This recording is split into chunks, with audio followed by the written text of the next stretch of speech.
silahkan di antara 6 orang ini kalian pilih menjadi pengganti saya kecuali 1 orang. Siapa? Anak saya. Nah di sini yang saya lihat secara psikologi bahwa Prabowo itu nggak stabil dia, sangat kontradiktif ya masalah kesehatan. Jadi kelihatannya eksekutif komennya Prabowo pun sudah bermasalah. Kenapa?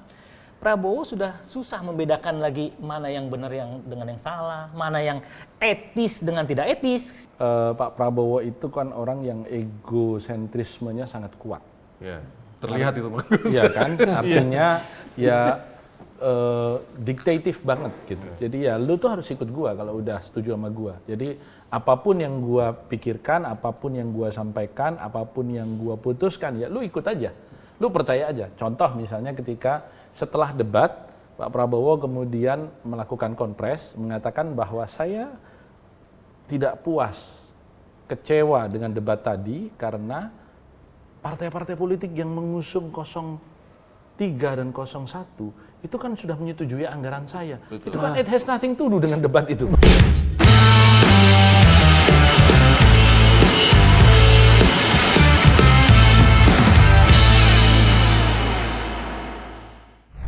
Sembako melimpah, harga murah.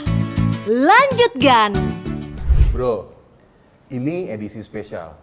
Kita masih soal debat. Debat kemarin nih. Iya dong, kapan kita nggak pernah spesial tamu kita? Tapi Lebih spesial lagi. lebih spesial lagi ada 2 orang.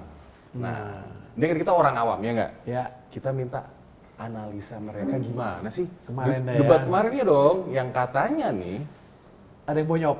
ada yang bonyok tapi ada yang juga nggak bonyok. Ah. Bonyokin juga ada juga. Yuk, kita lihat aja yuk. Oke. Kenalin dulu dong, siapa dulu dong? Oh, Mas Romi dan Johan. Oh, Sila lagi. Oh, itu begini aja Mas Johan. Mas, Bang aja nih. Ini apa nih? Gus Bang Gus atau aja apa? lah. Gus. Nah, ini gimana mengenai debat kemarin nih? Kata orang-orang, wah ini temanya Pak Prabowo nih, di atas angin nih Pak Prabowo. Tapi kok kayaknya blunder. Ini gimana nih analisanya? Gus gimana? Gus dulu Saya nih. yang tahu Pak Prabowo karena dulu 2014 juga mengalami betul bagaimana Pak Prabowo itu biasanya menjelang debat itu tidak terlalu banyak persiapan. Pede atau gimana nih? Karena Pak Prabowo itu yang saya tahu kan memang orang yang sudah merasa cukup dengan semua pengalaman yang beliau miliki. Nah, rasanya kemarin itu juga karena beliau tidak terlalu banyak persiapan seperti yang sebelum-sebelumnya, seperti dulu-dulu. Karena 2019 ketika saya mendampingi Pak Jokowi untuk debat, waktu itu di Bidakara kalau nggak salah ya, sempat, itu juga terlihat sekali bagaimana Pak Prabowo itu tidak siap ketika diserang oleh Pak Jokowi urusan 324.000 hektar atau 340.000 hektar. 340.000 hektar. Itu kan yang memunculkan Pak Jokowi waktu debat 2019 begitu. Dan Pak Prabowo juga gelagapan juga. Gelagapan ini sebenarnya pertanyaan yang sama gitu loh. Oke. Jadi kalau hari ini marah, mungkin harus di-rewind. Dulu marah nggak waktu Flashback juga. Oh iya, kok aku marah juga. 340.000. Kalau dulu nggak marah juga menjadi pertanyaan juga gitu. Kok sekarang jadi marah begitu. Jadi ini yang saya melihat membuat Pak Prabowo ya karena orang dengan persiapan dengan orang tidak ada persiapan pasti beda. Pasti beda Ya. hasilnya. Dan kita lihat memang Pak Ganjar di hampir semua analisis atau bahkan di semua analisis yang imparsial, yang tidak berpihak, itu semua mengatakan Pak Ganjar unggul. Karena memang saya yakin Pak Ganjar kan cenderung kan kalau kita itu bukan orang yang terbiasa dengan tema itu, kita persiapannya lebih matang gitu. Dan saya lihat Pak Ganjar betul-betul menyerap semua persiapan itu dengan baik. Apa karena Pak Ganjar dipersepsikan di tema ini beliau underdog? Itu Makanya dia. dia mempersiapkannya lebih lagi Betul. kan? Saya melihat beliau mendapat coach yang sangat tepat ya di TPN karena kebetulan kita juga di Dewan Pakar TPN. Jadi kita mendapatkan insight betul bahwa Pak Ganjar itu seorang pembelajar yang yang sangat memuliakan orang-orang yang memberikan coach kepada beliau gitu ya. Jadi enggak Dan beliau juga keminter gitu ya? sama sekali enggak. Jadi itu yang saya melihat akhirnya menjadi ya Pak Ganjar sangat unggul di sini. Yang kedua, Pak Ganjar tidak terlalu banyak menyerang. publik di Indonesia itu masyarakat kita itu masyarakat melankolik. Jadi mereka cenderung untuk bersimpatik justru kepada orang yang diserang. Ingat waktu Pak SBY 2004 dulu misalnya ketika disebut oleh almarhum Taufik Kemas sebagai jenderal kok seperti anak taman kanak-kanak, itu langsung melambung. Jadi memang efek playing victim ini yang kita lihat setelah debat ini juga coba digaungkan oleh buzzer-buzzernya 02. Seolah-olah Pak Prabowo itu terzalimi begitu. Tetapi kan positioning terzalimi itu menjadi tidak kena karena beliau memang incumbent Menteri Pertahanan.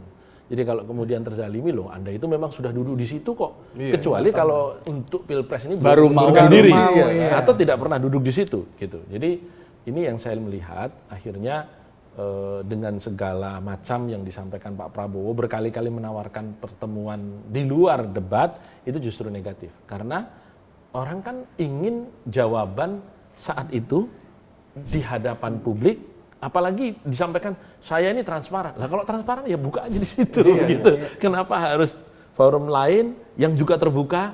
Ngapain di situ nggak dimanfaatkan? Kalau bilang waktunya nggak cukup, ya setidak cukup apapun kan ada yang bisa disampaikan. Misalnya membantah 340.000 hektar tidak betul, itu bukan punya saya.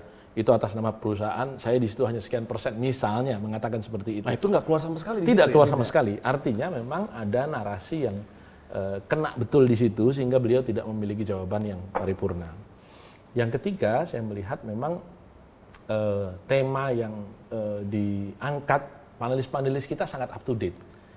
Masalah Laut Cina Selatan, ya, kemudian masalah bagaimana melakukan upaya diplomasi untuk ekonomi kita. Jadi benar-benar sangat up to date gitu. Yang mungkin pada titik itu Pak Prabowo tidak memiliki narasi sama sekali begitu. Sehingga memang akhirnya kalau kita mendengarkan Mas Singgih pidato Pak Prabowo itu di banyak tempat, di banyak debat, di banyak forum-forum adu argumentasi antara paslon atau antara capres, itu sama. Pasti sumbernya adalah Mukaddimah Undang-Undang Dasar 1945. Mulai dari memajukan kesejahteraan umum, mencerdaskan kehidupan bangsa, melindungi segenap tumpah darah, itu saja begitu. Itu dari 2014. Itu dia. Artinya ketika tidak ada yang baru, berarti kan kita bisa menyimpulkan sederhana memang Pak Prabowo tidak melakukan pembelajaran hal-hal yang baru, mengupdate materi-materi yang ada. Jadi saya kira ini sekaligus menjadi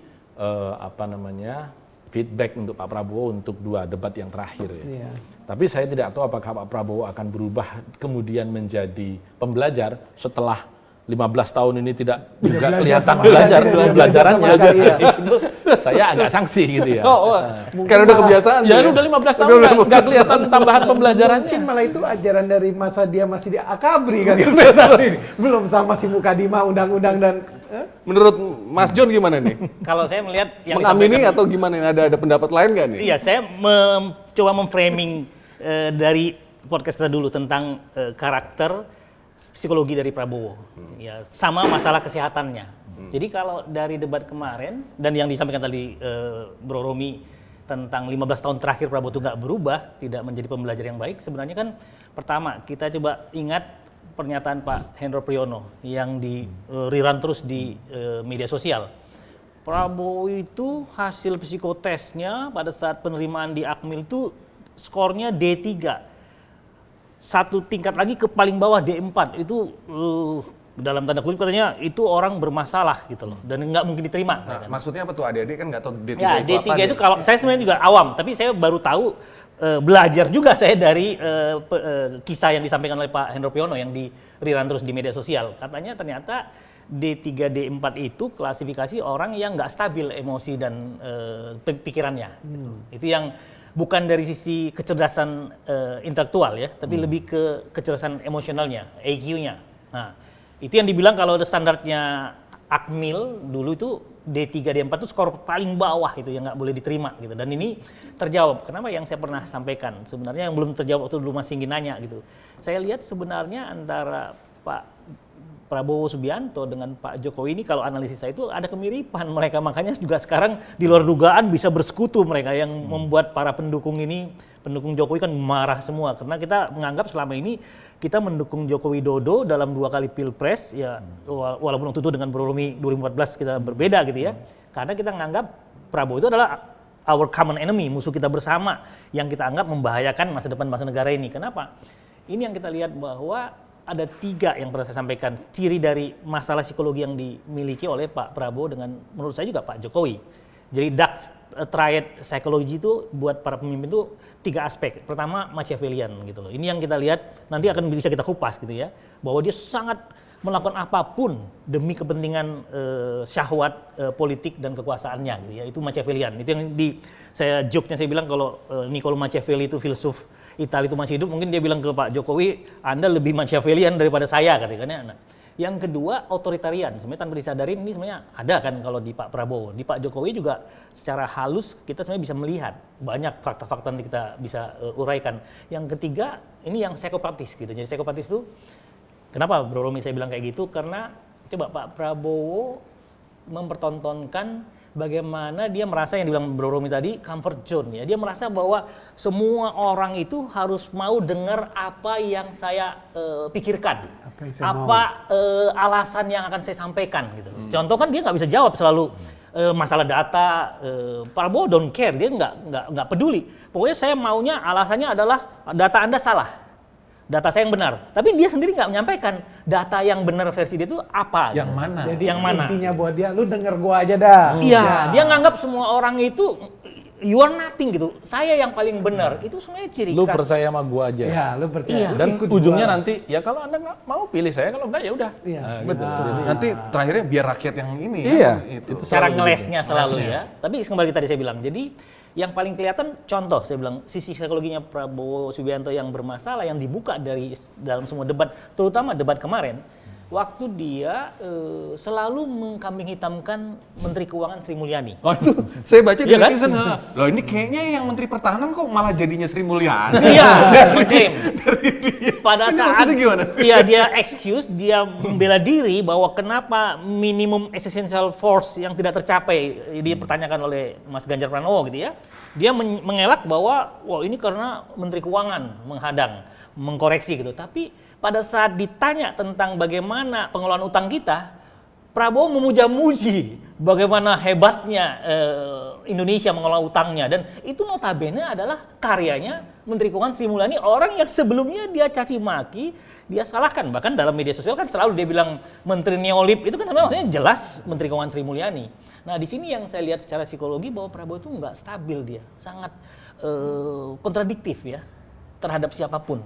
Dan ini yang mungkin Bro Romi tadi yang menyampaikan dalam 15 kali debat. Kalau menurut saya salah satu pengamat psikologi yang pernah, Reza Indragiri, yang menyampaikan bahwa kalau dikaitkan dengan diskusi kita sebelumnya, bahwa Prabowo ini kan udah mengalami stroke berkali-kali masalah kesehatan. Jadi kelihatannya eksekutif komennya Prabowo pun sudah bermasalah. Kenapa? Prabowo sudah susah membedakan lagi mana yang benar yang dengan yang salah, mana yang etis dengan tidak etis. Kita bahas lagi kan bagaimana dia nyerang Itu paslon 01 kan, dia kan ini kan apa namanya, membawa topik etis dan tidak Ya, etis ya, tadi ya, itu ya, kan ya, sebetulnya. ya. Memang Nah menurut Mas Romi gimana tuh? kalau saya melihat begini, Pak Prabowo itu kan orang yang egosentrismenya sangat kuat. Ya, terlihat itu Mas. Iya kan? Artinya ya diktatif banget gitu. Jadi ya lu tuh harus ikut gua kalau udah setuju sama gua. Jadi apapun yang gua pikirkan, apapun yang gua sampaikan, apapun yang gua putuskan, ya lu ikut aja.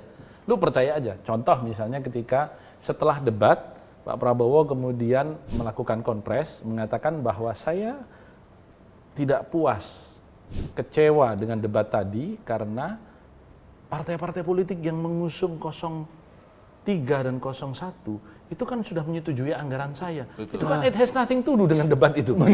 Apa urusannya? Ya, makanya itu dia. Iya kan? Artinya ketika misalnya P3 sudah menyetujui anggaran Kementerian Pertahanan, terus apa urusannya sama debat ini? Debat ini berbicara prospektif ke depan, bukan berbicara yang sudah diputuskan. Yang dipertanyakan di debat juga yang sudah diputuskan itu kok minimum essential force-nya kok nggak tercapai. Ya. Tapi kan dia udahlah percaya aja sama saya gitu. Jadi ini yang saya lihat memang akan menjadi titik lemah Pak Prabowo kalau memang terus beliau tidak mengkoreksi hal itu. Yang kedua tentu pengendalian emosi. kita melihat bahwa puja-puji beberapa propagandis, ya saya sebut meskipun atas nama lembaga survei, ya di media-media itu menunjukkan Spin bahwa dokter itu, spin ya, dokter. itu mereka berusaha untuk mengatakan, oh bagus, nggak kelihatan instabilitas emosinya. Loh, gimana orang Mas Anies dipanggil balik profesor itu, padahal belum profesor, itu kan artinya memang stabilitas emosinya di situ tuh udah gerem banget gitu. Itu mungkin nyenyek Sampai kan ya? kemudian Itu keluar nyenyek word kan of sebenarnya kan? word of the day, Iya. omon-omon itu, Omon-omon. itu udah Di gede Shopee apa banget ya? itu kira-kira Ada kesan kaos-kaos saya. ya, omon-omon. Udah diubun-ubun ya. Itu udah diubun-ubun banget sebenarnya. Sampai ada yang gitu. cari omon-omon itu bahasa Uzbekistan itu hati-hati lo ya. Jadi ini yang saya lihat bahwa instabilitas emosi ini nanti akan masih menjadi kelemahan Pak Prabowo dan publik pada akhirnya ketika apa yang disampaikan sebagai branding strategi berbeda dengan produk, itu kan bunuh diri. Iya. Nah, Jadi berarti nih. ketika Mas Singgih jualan kecap nomor 1, ternyata yang dijual itu coklat bukan kecap gitu loh. Wah, hancur itu lah. Secara marketing mah udah lah rusak lah itu Pak. Berarti Nggak bisa dijual. Branding Gemoy itu sebetulnya otomatis sudah nggak bisa Oh, lagi. itu, Itu iya, harus udah nggak udah. bisa lagi dipakai ya. Itu auto shutdown itu. Auto shutdown gitu. apalagi Dengan apa, debat Gus? kemarin itu auto Iya, shutdown gitu. Orang sampai teman-teman anak saya kan yang SMA gitu. Ya kok begini? Emosi banget nih kayak begitu. Dan menurut Mas Iya, Johan gimana? Dan itu yang disampaikan Bro Romi tadi benar sekali. Jadi logika absurd yang digulirkan oleh lembaga-lembaga survei yang dibilang almarhum Bang Rizal Ramli itu buzzer RP katanya ya. Nah itu akan diuji nanti di tanggal 14 Februari 2024 pada saat Pilpres. Kenapa? Gini, zaman dulu 2004 Pilpres pertama yang kita demokrasi liberal kita yang pemilihan one man one vote gitu ya. Iya, mereka boleh bilang, Bro Romi, Mas Tinggi ya, bahwa efek debat nggak signifikan terhadap elektabilitas capres cawapres kan. Tapi mereka lupa. Ya ini dikait lagi dengan logika absurd yang digulirkan oleh Prabowo Subianto tentang pesawat bekas, pesawat usang gitu kan. Dia bilang nggak apa-apa, itu pesawatnya buatan lama atau pesawat usang gitu, tapi lifetime masa pemakaiannya masih rendah kan. Nah, kita balik aja. Pak Prabowo kan punya itu Dephan atau TNI punya pesawat baru tuh untuk yang katakan para petinggi Menhan dan Panglima TNI punya pesawat baru untuk eksekutif gitu ya yang baru datang dikirim. Saya lihat itu canggih sekali tuh teknologinya. Nah, berani nggak mereka pakai pesawat yang buatan 80-an atau 90-an? Atau Presiden Jokowi gitu, pesawat presiden kita itu yang buatan terbaru itu berani nggak diganti dengan pesawat tahun 80-an 90-an yang teknologinya udah sangat usang. Nah, kenapa saya bilang kembali ke ini yang logika absurd yang disampaikan oleh lembaga survei? Mereka lupa bahwa sekarang ini zaman now, zamannya generasi milenial, Gen Z ya, yang mayoritas sekarang udah hampir 60% dari pemilih. Kemudian mereka mungkin bukan 90%, 100% mereka gadget minded. Mereka itu memang hidupnya itu dengan media sosial, dengan internet, dengan YouTube, Instagram gitu ya. Bahkan rakyat Indonesia sekarang digabungkan kita semua yang generasi Baby X, boomer, ya, X. baby boomer ya, sampai milenial, Gen Z, totalnya itu pemakai media sosial 70% loh kita. Sehingga apa? Debat itu di-rerun di Instagram, di YouTube, kita sekarang bahas, itu kalau ibarat trickle down effect itu akan nyampe ke pemilih. Berarti 70% rakyat Indonesia Tapi itu. sampai nggak ya kira-kira ke akar rumput itu tuh? Kalau saya bilang, Saya lihat Gimana? kepandaian para political marketer dan ahli-ahli gimmick itu akan sangat menentukan. Maka sebenarnya pertarungan Pilpres hari ini itu sebenarnya bukan hanya pertarungan paslon, tapi pertarungan tim. Oke. Jadi ini sangat menentukan. Kenapa? Karena di hampir semua survei itu terlihat bahwa sumber masyarakat mendapatkan informasi dalam rangka pemilu dan Pilpres itu 70% itu TikTok dan Instagram. Ladang perangnya di sana. Ladang perangnya di situ. Ladang cuci otaknya di situ dong, Gus. Di TikTok dan Instagram ini Oke, kan yang jelek bisa dibikin beauty, gitu kan gitu. Benar. Yang bagus bisa dibikin jelek gitu. Jadi ini yang saya tadi katakan pertarungan tim. Nah sekarang tinggal apakah memang tim-tim ini masing-masing paslon saya lihat kan semua sudah memiliki kapasitasnya masing-masing. Ya. Yang kedua itu pertarungan logistik. Karena kita tahu persis bahwa pertarungan di media sosial itu ada reach, ada engagement, ya, di luar urusan sentimen. Kalau kita berbicara engagement itu kan di internal follower dia. Tapi kalau kita berbicara reach itu keluar follower dia. Keluar itu kata si Facebook, Instagram sama TikTok ya lu bayar. Gizi juga ya. Mereka kan kapitalis. Mereka kan kapitalis. Jadi mau tidak mau memang hari ini. Jadi yang paling gemuk itu gizinya yang mana? Kalau kita melihat yang nyata-nyata di lapangan eksistensinya berbentuk gizi jelas-jelas melimpah 02. Oh, Tetapi Melimpah ruah ya. Tidak karena terbantahkan bagi itu. susu, bagi bagi- program makanan tambahan itu kan 02. Tetapi ingat bahwa masyarakat kita itu kan tidak sebodoh yang dipikirkan oleh para pengambil kebijakan yang intelektual seperti kita juga yang duduk ada di sini ini. Berarti tidak sebodoh yang kau kira Ferguson. Wah, itu Ferguson itu yang penting sekarang. Termasuk para poster ya. Karena masyarakat kita juga semakin pintar. Buktinya apa? Buktinya kalau kita melihat pertarungan caleg, ya hari ini yang sering sudah terabaikan seolah-olah pertarungan besok cuma pilpres. Pilpres aja. Calegnya nanti dulu. Itu yang disebar tuh jauh lebih banyak dibandingkan dengan yang mereka dapat.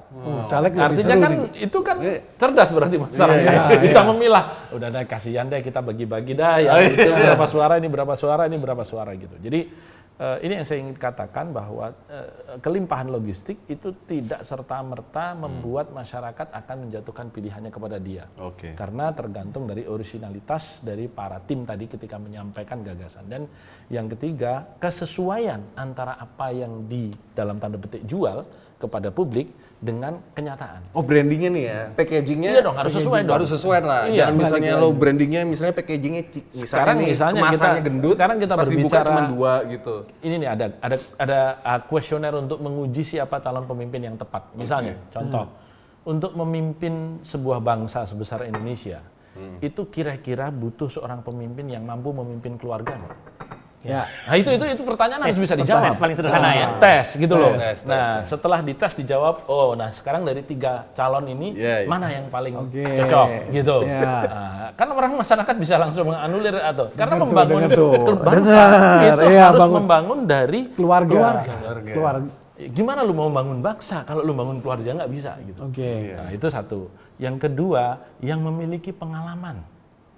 Iya dong, ini memimpin 272 juta, 514 kabupaten kota, lebih dari 7.000 kecamatan, lebih dari 72.000 desa. Terus apa lagi, Gus? Lah, itu harus dijawab. Siapa yang punya pengalaman paling luas memimpinnya? Dan terbukti ya, Gitu loh. teruji. Tapi ada yang cuma 5 kecamatan loh. Nah itu dia. Itu dia, Masa makanya yang 5 kecamatan kecamatan mau- langsung mimpin yang 72.000 desa, 7.000 kecamatan, misalnya seperti Ya, itu. iya. Nah kalau misalnya kayak Mas Ganjar yang memang sudah terbukti memimpin Jawa Tengah yang ribuan Ya, kecamatan, kecamatan. oke lah Oke. gitu, naik kelas. Dan itulah logika yang kemudian diterapkan di Undang-Undang Pemilu Ya. ketika DPR membuat stratifikasi atau pentahapan untuk menjadi pemimpin. Sekian tahun dulu jadi wali kota bupati, 5 tahun jadi gubernur, 5 tahun dulu jadi bupati wali kota, 10 tahun jadi gubernur, baru jadi presiden. Kan di pentahapannya DPR di Undang-Undang Pemilu begitu. Kemudian yang ketiga, yang punya pengalaman di semua kamar siapa? Kita punya kamar legislatif, kamar eksekutif, kamar yudikatif. Yudikatif, ya. Nah, sekarang yang paling lengkap di antara 2 pasang ini siapa? Orang kan bisa jawab. Iya. Yang keempat, oke, gua kotor, mungkin Bro Johan kotor, mungkin Bro Singgih kotor. Cuman kita kan mesti pilih pemimpin yang bersih kan. Kita tahu diri kita kotor, tapi pemimpin jangan kotor dong. Nah dari 6 pasang calon ini kan bisa kelihatan mana yang kotor, mana yang enggak. Ah, bentar. Nah, misalnya seperti itu. Jadi bentar. sebenarnya kuesioner ini kuesioner sederhana bro. Bisa dijawab, itulah calon pemimpin Aceh besok. Gitu. Bentar. Ini tolong bacain apa nih? Lu yang baca lah. Netizen ya. Nanti gue tampilin di Instagram. Tampilin. Oh iya iya. Soalnya kalau saya cuma ketawa doang, Gus. Jangan bisa baca, Gus. Enggak. Jadi begini, kalau kita berbicara. Ini berarti di netizen kan ada jahil-jahil kan kayak begini kan? Iya, Responnya artinya ketika netizen yang memunculkan ini, sebenarnya itu kan Ini ungkapan akar rumput aspirasi bukan? Nah, publik. itu dia. Oh iya, menurut saya akar rumput itu yang menyampaikan. Karena kalau misalnya gini, lu mimpin keluarga nggak beres, lu mau mimpin satu kelurahan, itu jadi persoalan. Oke, nggak ada hubungannya keluarga sama kelurahan, nggak ada hubungannya keluarga sama republik begitu. Oke, setelah itu lu punya pengalaman nggak? Dijawab lagi, iya ya kita juga nggak punya pengalaman. Lah terus lu tuh mau modal apa mungkin gitu loh? Kan itu pertanyaannya. Lo bacain lu kan ceritanya komika Konoha, masa lu nggak berani? Mas Romi aja, Mas Romi aja ketawa. Lo masa nggak berani bacain di Konoha nih ceritanya? Enggak, soalnya kalau yang digunakan itu nanti kemampuan baca tulis Al-Quran misalnya, atau mimpin sholat misalnya, nanti orang akan jawab, kita sedang tidak mencari pimpinan pondok pesantren. Kita Lesnya gitu ya? Iya dong. Para spin dokter Oh, iya gitu. dong, akan bilang kita tidak sedang mencari pemimpin jamaah pengajian gitu. Kalau untuk ketua umum P3 masih boleh lah itu. Masih boleh. Ya, tapi kalau enggak ya kita nggak perlu diangkat soal itu. Terus kemudian kalau kita berbicara tentang prestasi, ini kan kita berbicara proven track record. Saya berkali-kali mengapresiasi apa yang sebenarnya dilakukan oleh para penyelenggara pemilu kita, mengatakan suara Anda berarti. Nah berarti itu kan berarti kita memilih pemimpin yang paling sedikit mudorotnya, yang paling sedikit masalahnya. Jadi kita tidak selalu mencari yang terbaik. Gue tahu arah lo, Gus. Kita Itu bicara bener kan, juga nih. bener kan? Iya, Kita, bener nih. Kalau Ya kita bener cari dong, pemimpin bener yang dong. yang nggak ada salahnya, yang sempurna, lu pilih malaikat aja. Malaikat. Malaikat tuh nggak pernah bikin dosa. Iya, ini namanya pemilihan malaikat. Iya, ini kan milih enggak. pemimpin manusia, Iya. pasti ada dosanya. Iya. Cuman kita cari yang paling sedikit dosanya. Satu, yang kedua, cari yang paling sedikit masalahnya. Nah kalau sudah berkali-kali menjadi persoalan, si sidang kemudian menjadi persoalan, muncul di kasus ini, muncul di kasus ini kan jadi persoalan, bro. Kita cari yang paling sedikit masalahnya melalui cari yang udah berkubang dengan persoalan kan gitu. Nah kemudian yang ketiga, yang paling tinggi kompetensinya, karena kita tidak mau calon presiden dan wakil presiden yang belum berpengalaman, ya kan, untuk mengelola begitu banyak orang tiba-tiba memimpin Indonesia. Ini saya kira. Jadi kalau masyarakat bisa mendapatkan jawaban terhadap 4 pertanyaan kuesioner sederhana tadi, sebenarnya sudah tahu siapa calon presiden dan wakil presiden yang bisa kita Yang pilih terbaik ya. untuk Indonesia ke depan. Seharusnya ya. Harusnya. Nah, ini pertanyaan terakhir mengenai debat nih ke Bang Johan nih. Ini ada pertanyaan. Si Anies itu kan nanya kan, lahan 340.000 hektar, iya kan? Dan Pak Prabowo juga membantah tapi nggak memberikan data. Itu satu. Nah yang kedua, Pak Anies kan nanya juga kan mengenai ordal di food estate dan PT itu. Tapi tanpa juga ngasih data. Itu gimana menurutnya? Kalau saya kembali yang tadi 340.000, sebenarnya ini yang menjadi kegelisahan dari para aktivis, para pengamat atau orang-orang yang tahu informasi, Bro Romi. Kenapa? Kan gini, siapa yang tahu ibu kota Nusantara itu, IKN, rencananya di titik koordinat A, di switch, digeser ke titik koordinat B. Sehingga yang diuntungkan adalah siapa pemilik lahan di sekitar ibu kota Nusantara ini yang akan diuntungkan. Dan kan ke sana arahnya, kan nggak mungkin dong seorang Anies Baswedan atau termasuk dulu seorang Joko Widodo pada saat debat 2019 menggulirkan satu informasi yang nggak juga berarti signifikan terhadap katakanlah kontestasi pemilihan presiden.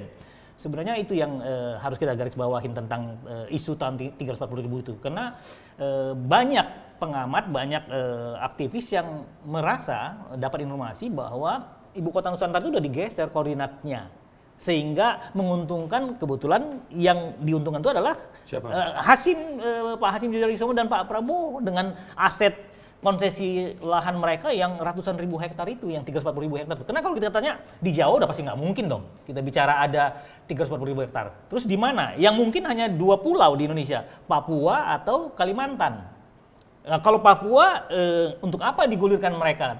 Pasti itu tembakannya Pak Joko Widodo dalam Pilpres 2019 dalam debat maupun Anies Baswedan dalam debat itu adalah larinya ke sana sebenarnya, karena dianggap Pak Prabowo Subianto dan Hasim Jojokusumo ini punya lahan diuntungkan di situ, ya? oleh IKN ini. Itulah yang membuat jadi isu ini yang 340.000. Nah, kembali ke tadi, kalau kita cari juga tentang bahwa Pak Prabowo ini nggak bisa menjawab semua serangan itu. Kalau menurut saya tadi ya Bro Dengan Romi, dalih tadi itu waktu itu yang iya, jadi dia memang selalu menganggap dirinya ya yang dibilang Bro Romi bahwa dia egosentrisnya kuat ya, merasa ini udah betul-betul kok dilalap persis Pak Prabowo Subianto dengan Pak Jokowi hampir mirip. Itu udah seperti seorang raja gitu, bahwa Sabdo Pandita Ratu ya. Semua ucapanku, semua logika yang ku sampaikan kalian harus terima, no reserve, tidak boleh ada perlawanan atau katakanlah ya alasan yang lain. Terimalah alasan saya. Inilah yang menjadi sebenarnya buat anak-anak kita. Tapi Bro Romi, kalau saya melihat bahwa Pilpres 2024 nanti tanggal 14 ini akan kejutan luar biasa gitu. Bagaimana, coba kita lihat dalam Pilgub DKI, hampir semua lembaga survei gagal total memprediksi. Padahal wilayah DKI Jakarta loh, yang kecil sekali kan, surveinya berantakan mereka. Semua memprediksi dulu kan pasangan Ahok, Jarot yang memenangkan Pilgub. Ternyata Anies Sandi gitu kan. Nah, kenapa? Karena pada saat itu sedang ada masalah isu yang sangat besar terkait calon gubernur Ahok kan, yang terkait dengan surat Al-Maidah gitu ya. Nah, dalam Pilpres 2024 ini ada masalah besar terkait Prabowo Subianto. Kalau saya, Bro Romi, Mas Inggi, kalau kita lihat siapapun coba boleh diuji pendukung atau pemilih Prabowo Gibran pasangan nomor 2, kalau kita edukasi, kita rangkul, kita beri penjelasan yang dibilang tadi Bro Romi tadi tentang 4 alasan kriteria. Di balik itu kan sebenarnya track record, rekam jejak sama masa lalunya itu patah Prabowo. Nah, sama lagi cawapresnya Gibran. Kasus skandal MK itu udah nyampe loh Bro Romi di bawah. Ini yang nggak berhasil ditangkap oleh lembaga survei. Saya udah turun keliling ke kalangan menengah ke bawah, grassroots. Kalau kita lihat kan piramida kita ini kan 60% itu ada di menengah ke bawah. Ini yang dibilang grassroots. Itu mereka udah nyampe loh Bro Romi. Jadi betul kalau bilang Bro Romi tadi bahwa kita diskusi sebelum tadi bahwa masyarakat desa itu nggak terlalu care tentang dinasti politik, tapi mereka care bahwa terjadi skandal MK, bahwa Gibran maju sebagai cawapres itu melalui jalan yang tidak halal kalau mereka bilang. Kalau kedepannya gimana Bang? Kalau kedepannya? Ya. Kedepannya Bang Romi, Kalau saya melihat sederhana saja, kalau misalnya Solo itu dijadikan sebagai ukuran dan mereka itu pecinta Pak Jokowi yang mau diteruskan efek asosiatifnya ke Mas Gibran, maka Mas Ganjar kemarin turun itu tidak akan sedahsyat itu sambutannya, gitu. Nah, jadi kalau kita berbicara tentang survei yang hari ini mengglorifikasi putaran hanya berlangsung satu kali, di atas 50%-nya sudah didapatkan oleh Pak Prabowo, menurut saya akan ada misleading. Meskipun kita tahu bahwa itu dilakukan hanya dalam rangka propaganda belaka, tetapi itu akan misleading. Kenapa? Karena survei itu ibarat kita mengukur penyakit menggunakan alat yang namanya termometer tubuh semata-mata. Padahal orang malaria juga demam, orang flu juga demam. Ya, ada infeksi di perut juga demam gitu. Jadi nggak cukup untuk menggambarkan potret pemilih hari ini, dan karenanya masyarakat tidak perlu terlalu melulu survei, karena itu hanya akan membuat misjudgment, seolah-olah sudah akan menang. Saya hanya ingin juga mengingatkan kepada kawan-kawan di sebelah sana agar tidak terlalu percaya diri dengan berbekal survei itu saja.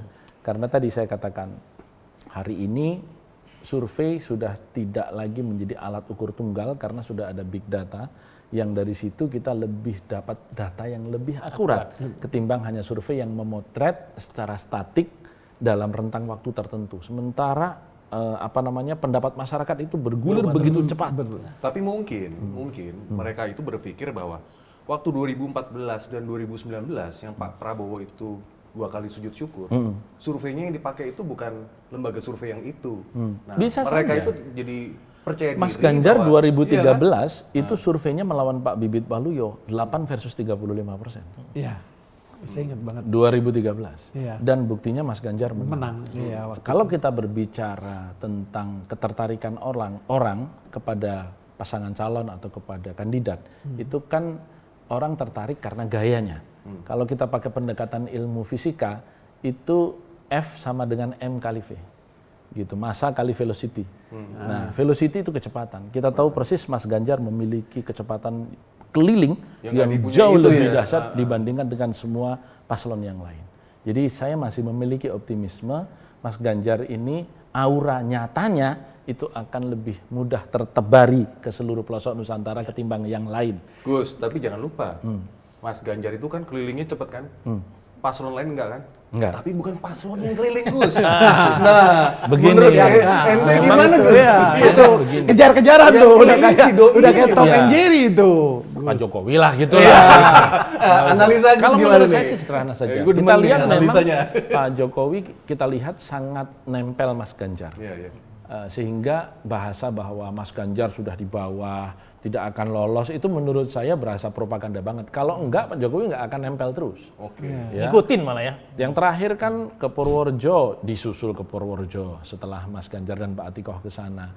Mas Ganjar sama Mbak Atikoh mau ke Tegal Brebes, Pak Jokowi ke sana sehingga kemudian kita geser ke Demak begitu. Jadi memang terlihat sekali Pak Jokowi juga meresmikan semua proyek jembatan 5 gede-gede banget di Jawa Tengah bersamaan, jebret, ngumpulin semua pemuka agama di Purworejo untuk peresmian terminal bus. Nah ini apa hubungannya terminal bus sama pemuka agama gitu.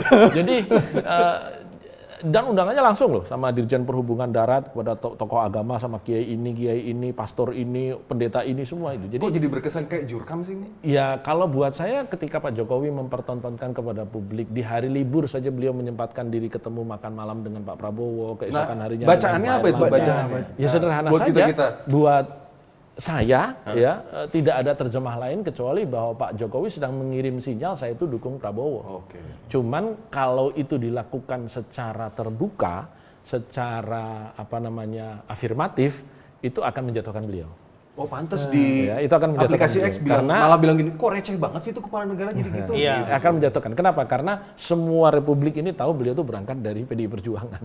Jadi kalau itu kemudian afirmasinya dilakukan secara terbuka, Vulgar itu ya? akan menjatuhkan malahan. Oh ini memang benar-benar nggak tahu terima kasih gitu. Nah, sehingga sinyal yang dikirimkan itu lebih soft.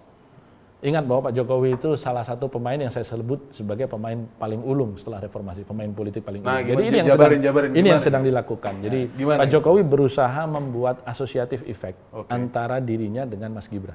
Oke. Semua republik ini tahu Gibran adalah putra dari Joko Widodo. Oke. Nah sekarang tinggal bagaimana caranya Mas Gibran diciptakan akan meneruskan kebaikan yang sekarang ini dilakukan oleh Pak Jokowi dalam bentuk program bansos, ya, dalam bentuk BLT, bantuan pangan non tunai, pembagian rice cooker, kemudian bantuan El Nino, bantuan PUSO, ya kan, pembebasan PPN untuk rumah di atas 2 miliar sampai 5 miliar dan seterusnya. Padahal ini kan yang bukan duit asosiatif dia, effect. kan? Itu duit rakyat, bukan duit Jokowi. Ini yang harus kita sampaikan Ingatkan, kepada publik dan melalui saluran ini saya kira kita harus menyampaikan dan istilahnya Bang Johan ini meriran ya. Iya. Terus menerus disampaikan bahwa itu bukan duit Pak Jokowi, itu duit rakyat, duit dari para pembayar pajak. Siapa ya seluruh rakyat Indonesia? Malah ada ketum tuh yang bilang, ini BLT dari siapa?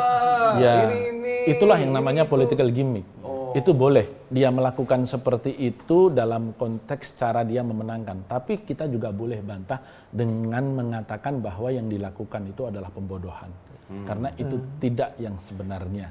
Karena yang sebenarnya ini duit rakyat yang dibayar kepada negara melalui pajak diteruskan kembali oleh presiden yang sedang memiliki kewenangan untuk kesejahteraan rakyat. Karena pajak itu kan instrumen pemerataan. Dari orang yang berpunya dipungut untuk dibagi kepada orang yang tidak berpunya. Bukan punya Pak Jokowi kemudian dikasih kepada rakyat kita, bukan gitu. Nah ini yang saya lihat sedang dimainkan asosiatif effect ini oleh Pak Jokowi. Apakah itu akan manjur atau tidak? Kita cek terus. Kalau kemudian surveinya Pak Prabowo yang real ya, bukan yang propaganda ya, itu naik terus, berarti memang bacaan politik Pak Jokowi tepat. Tetapi saya kok merasakan secara singkat berdasarkan big data setelah debat kemarin itu, efek itu justru semakin turun. Karena masyarakat semakin pintar, semakin tahu ini bukan duit Bapak, emang udah sepatutnya dikasih gitu. Nah, Bang Johan, makanya setuju nggak nih? Setuju nggak? Makanya ada kesan ini benar nggak Gus bahwa sekarang mereka mulai bawa sedikit ancam-ancam lah gitu bahwa kalau nggak sesuai harapan gua nggak ada lagi lo ya. Loh, itu terjadi di beberapa tempat. Contoh yang paling sederhana yang saya pernah tanya langsung kepada staf khususnya Pak Mahfud, Mabrur namanya.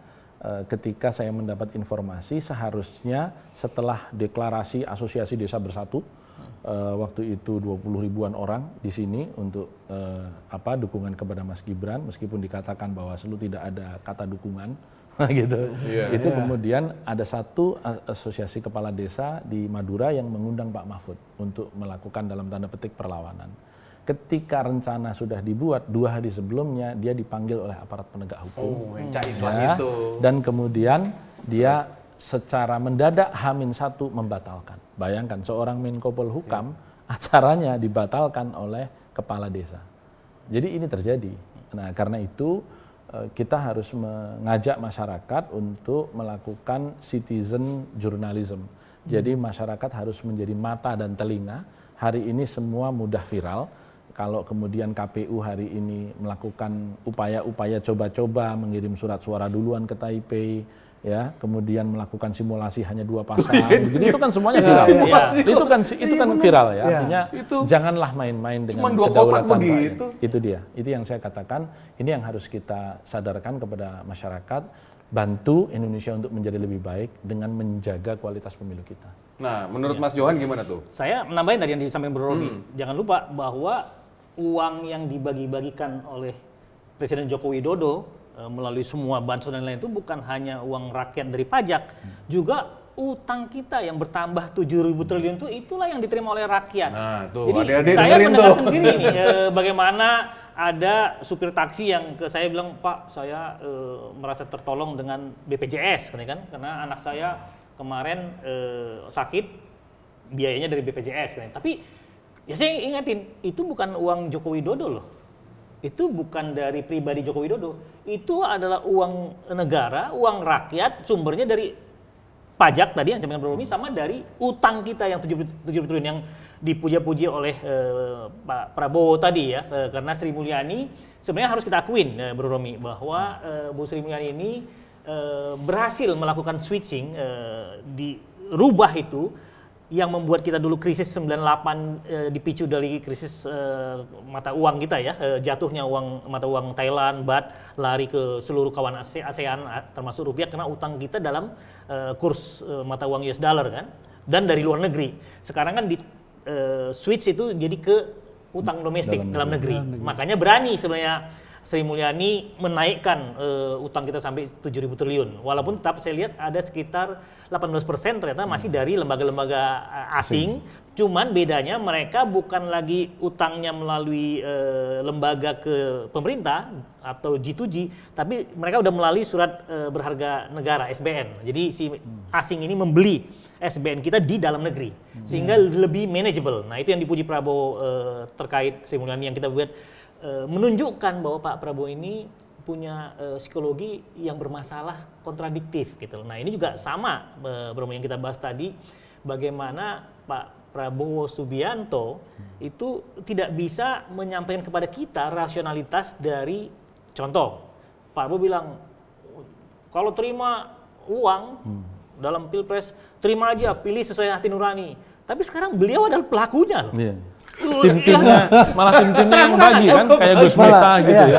Jadi, dengan alasan apapun ya. Dengan Ya, alasan mungkin maksudnya itu kali kalau tim aku bagi ya, jadi kita sampaikan kepada rakyat Indonesia sekarang, dan fakta menunjukkan loh, Bro Romi ya, Mas Sigi, dalam sejarah kita Pilpres 2004 sampai Pilgub, Pilkada 70-75% kandidat yang melimpah ruah logistiknya, dananya dari korupsi, dari uang judi online, dari uang narkoba lah, dari segala macam gitu ya. Nggak berarti itu terbukti mereka kalah tuh. Yeah. 2014 Joko Widodo Yusuf Kala melawan Prabowo Subianto Hatta Rajasa. Yeah. Saat itu Menko Perekonomian, besannya Presiden incumbent, Presiden SBY. Dananya kita tahu Bro Romi dulu ya, Bro Romi ada di sana kan ya. Itu para konglomerat buktinya kalah. Buktinya kalah gitu. Bahkan dibantu oleh Presiden incumbent. Jadi kepada rakyat sekarang sifat perilaku katanya psikologinya Prabowo yang kontradiktif tadi itu diuji sekarang gitu loh. Jadi Anda menerima bantuan itu pertama ingat bahwa itu bukan uang Presiden Joko Widodo, apalagi bukan uang dari cawapres Gibran Raka Buming Raka gitu, apalagi uang dari calon Presiden Prabowo Subianto, tapi itu adalah uang rakyat dari pajak dan dari utang kita. Semuanya. Apakah itu bansos, BLT, BPJS, beras, semua bantuan itu adalah uang rakyat yang kembali kepada rakyat. Memilih tetap sesuai hati nurani yang disampaikan Bro Romi tadi. Dan itu kan yang dibagi itu memang itu haknya dia. Hak yang dia, terima kan. ya kan. Setuju. Siapapun, Siapapun. siapapun itu. Presidennya, jadi memang berarti Iya. kesalahannya selama ini presiden-presiden sebelumnya tidak melakukan ini. Kalau di semua negara maju, negara-negara Ada. Bahkan Skandinavia, di Amerika aja masih ada food stamp. betul. Jadi yang prinsip sekarang itu jangan sampai masyarakat terpolitisasi dengan bantuan sosial. Apalagi karena itu adalah hak ditakut-takuti, Gus. Anda. Iya, apalagi Apalagi ditakut-takuti bahwa kamu tidak akan kita dapat harus kalau memberikan pendidikan politik kepada masyarakat. Kita, masyarakat Indonesia, tidak perlu takut dengan ancaman tidak mendapat lagi kalau si A, si B yang menang. Ya, itu karena itu hak Anda dan tidak ada satupun instrumen yang membuat Anda akan terkangkangi haknya. Udah, itu aja. Walaupun pilihannya beda pun ya itu kan itu hak kalian semua ya kan. Ya. Dan siapapun presiden nanti, suka tidak suka, mau tidak mau dia harus meneruskan semua kebijakan ini yang terkait memang janjinya. Karena itu social safety net. Iya, dan janjinya bangsa negara kita di Itu Undang-Undang Dasar kan. bantalan untuk masyarakat yang tidak memiliki kemampuan lebih. Itu saya kira hal yang harus kita tetap teruskan dan Mas Ganjar juga memiliki komitmen yang sama. Bukan lebih malah kalau kita Tidak lihat. betul kalau kemudian dikatakan, wah kalau yang menang bukan 02 nanti akan dihentikan. Wah itu mah bodoh itu. Ngawur ya. Dan itu harus dilawan agitasi seperti itu. Gitu Mas Inggi. Kalau misalnya kasus Boyolali itu yang rame itu kenapa sih Gus? Kalau itu kan viral banget loh itu Ya, semuanya tuh. Ya, karena memang yang turun langsung aparat TNI. Nah, Biasanya itu kan kenapa sih? oknum. Wah, ini Iya. masalahnya berjamaah gitu ya. Berarti Jadi- oknum berjamaahnya itu Ya, kenapa artinya tuh? kan susah dikatakan oknum kan kalau Iya. berjamaah. Jadi saya kira viralnya itu karena satu berjamaah, yang kedua memang lagi musimnya, wong lagi pileg, lagi pilpres, kasus seperti itu muncul, ya udah dengan sendirinya akan langsung terekspos luar biasa. Dan yang ketiga terkait dengan banyaknya dugaan-dugaan keterlibatan aparat.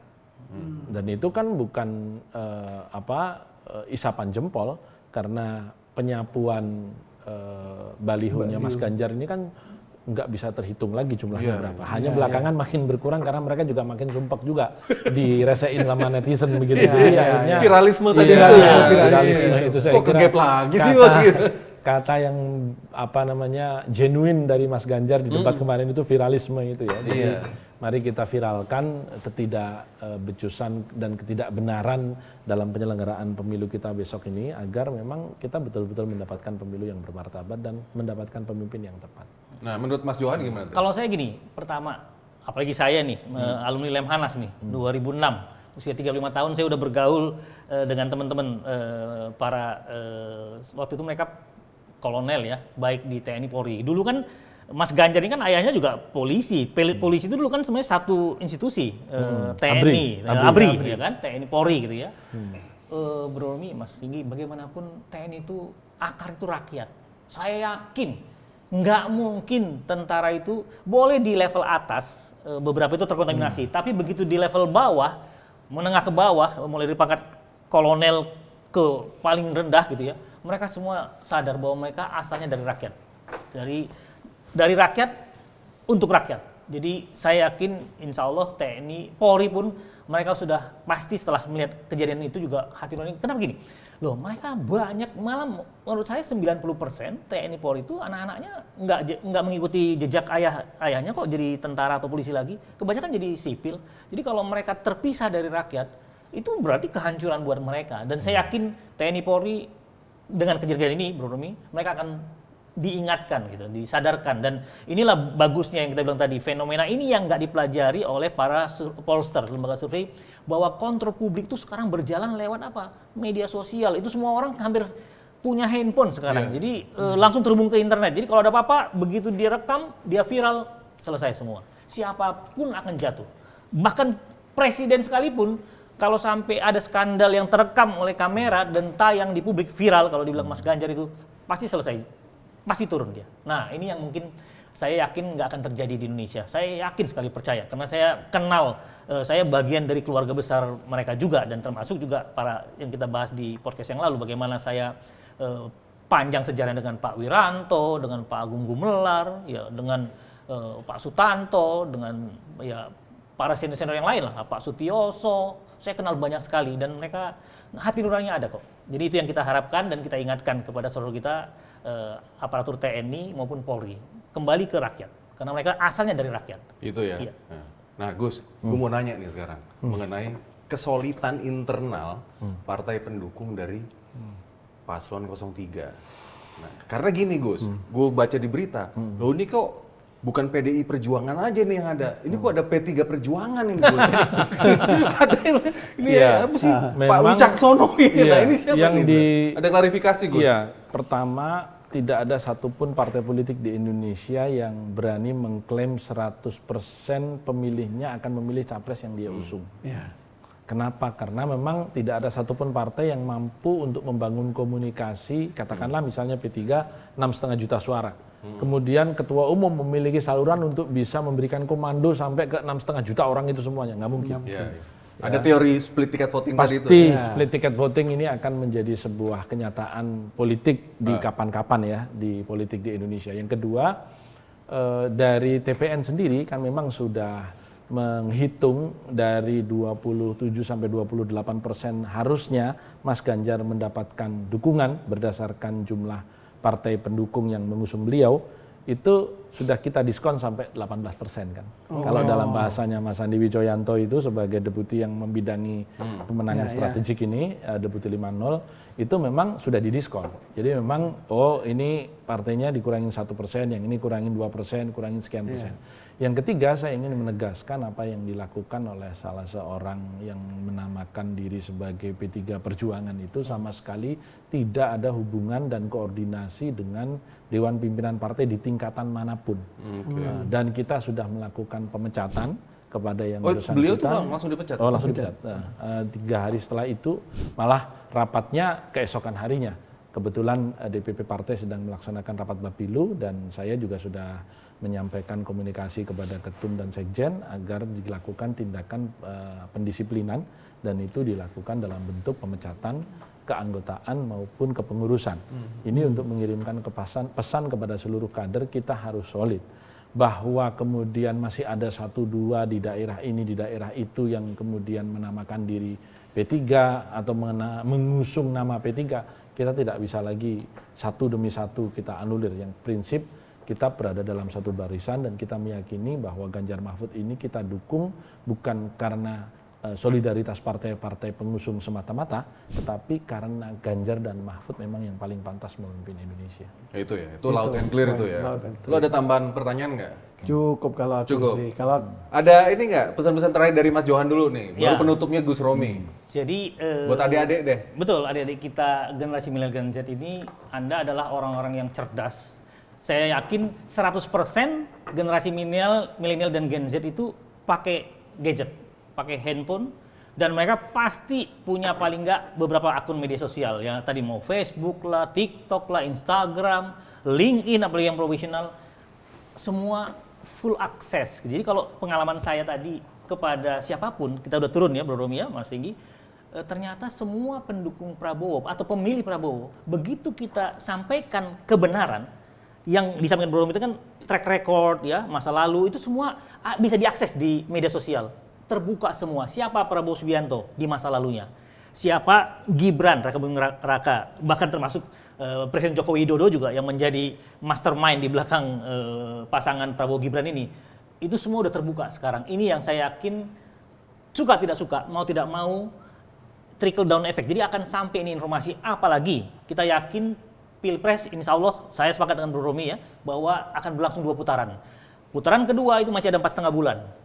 Itu cukup. Joseph Stiglitz, ekonom dari Harvard itu dapat Nobel Ekonomi dunia dia karena teori distribusi informasi asimetris katanya. Kenapa ada orang kaya dan miskin? Kenapa ada orang bodoh dan pintar?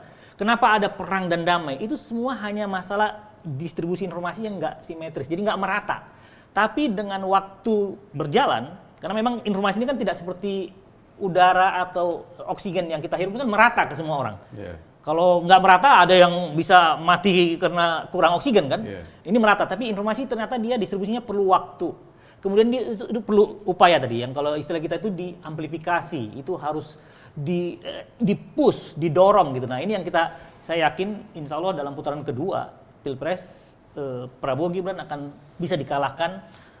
Ya saya yakin juga insya Allah Ganjar Mahfud pasangan nomor 3 yang akan nanti ketemu di putaran kedua dengan pasangan nomor 2. Nah waktu 4,5 bulan itu lebih dari cukup untuk downgrade nyampe ini ke semua akar rumput. Informasi tentang kebenaran, tentang masa lalu, tentang rekam jejak dari masing-masing pasangan yang udah kita bahas tadi. Oke. Nah dari Gus Romi ini gimana nih? Kalau saya sederhana ya, jadi kepada rekan-rekan atau adik-adik Gen Y dan Gen Z, saya sebut adik-adik karena saya ini masuk generasi X. Jadi saya ingin mengulangi lagi apa yang mungkin di waktu tinggal berapa 40 hari ya, 38 hari ini kita akan lakukan. Kalau kalian belum memiliki pilihan, karena memang rata-rata Gen Y dan Gen Z ini memilihnya itu agak mepet-mepet menurut survei yang kita lakukan. Jadi uji sederhana. Pertama, kalau mau memilih pemimpin itu siapa yang berhasil memimpin keluarga dengan baik. Karena itu akan bisa lebih kita percaya bisa memimpin bangsanya. Karena seorang pemimpin bangsa yang baik pada umumnya memiliki kemampuan memimpin keluarga dengan baik. Yang kedua, siapa yang lebih memiliki pengalaman dalam pemerintahan. Karena kita tidak ingin presiden dan wakil presiden ini dilantik hari pertama masih belajar. Apa nama-nama lembaga negara di Indonesia, berapa jumlah kementerian dan lembaga, dan bagaimana komunikasi antara kementerian dan lembaga. Itu yang kedua. Yang ketiga, siapa yang paling bersih dalam track record dirinya terhadap upaya yang masih menjadi persoalan di Indonesia, diantaranya adalah KKN.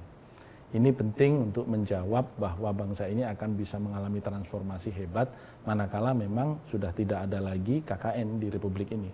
Kemudian yang keempat, itu siapa yang memiliki kesalehan di dalam agama. Ini penting juga, karena bangsa ini sila pertamanya itu ketuhanan yang Maha Esa. Jadi ukuran tentang kesalehan ini penting, tidak harus alim.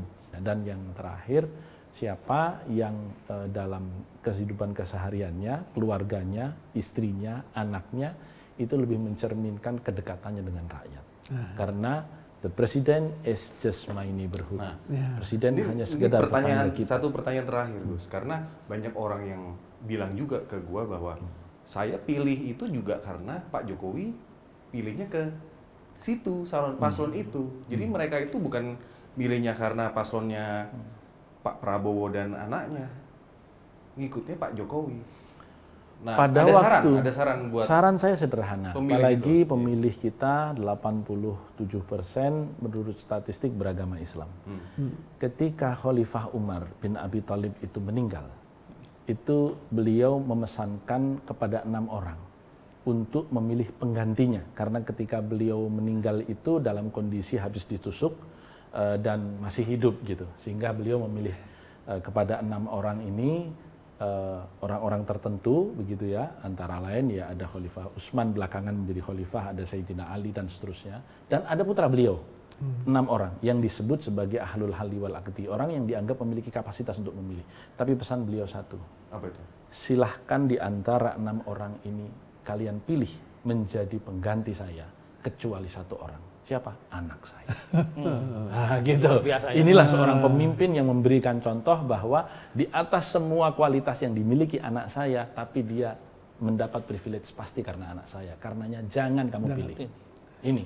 Dan karenanya saya ingin mengajak melalui forum ini, ketika Pak Jokowi dengan segala kebaikan, program dan lain sebagainya kita apresiasi, ya, tetapi ketika hari ini ada putra beliau di situ, keterlibatannya sangat nyata. Kalau kita kemudian mengikuti, disitulah salah kita. Maka kita luruskan pemimpin yang salah ini dengan tidak memilih putra beliau, sehingga kita mengikuti Khalifah Umar tadi. Cakep. Sampai ketemu lagi sama gue Singgi dan Erwin. Ciao.